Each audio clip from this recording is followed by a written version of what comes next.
কি রে, কি হয়েছে তোর? ফোন করছি, ফোন তুলছিস না। কই কিছু হয়নি তো।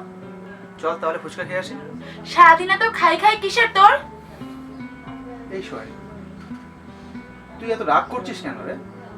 না রাগিনি, তুই যা, আমি খাবো না। ঠিক আছে, তাহলে আমি একাই যাচ্ছি রে। একা যাবি কেন? ওদের সাথে যা, তোর বান্ধবী পায়েল আর আগের দিন যার সাথে ফটো পোস্ট করেছিস ঋতু, তাদের সাথে যা, আমার সাথে কেন যাবি? ও আচ্ছা আচ্ছা আচ্ছা আচ্ছা।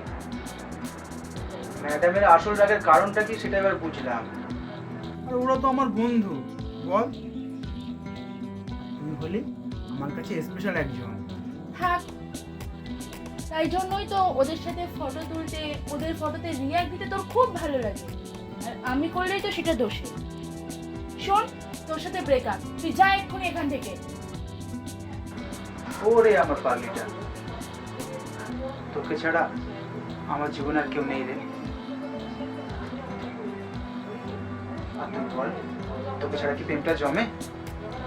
যেমন ধর, টক ছাড়া ফুচকা, আর রবিবারের সকালে আলুর দম ছাড়া অসম্পূর্ণ ফুলকো লুচি, ঠিক তেমনই তোর আর আমার সম্পর্কটা। কেন বলতো তুই আমার উপর এত হেনছুটি করিস?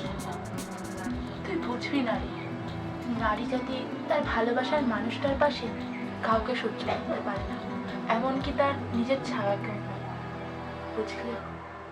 ওকে বাবা, এই নে কান ধরছি, হলো? বল, এবার আর রাগ করিস না। চল এবার আমরা একটু বেরোই। আচ্ছা বেশ। চল।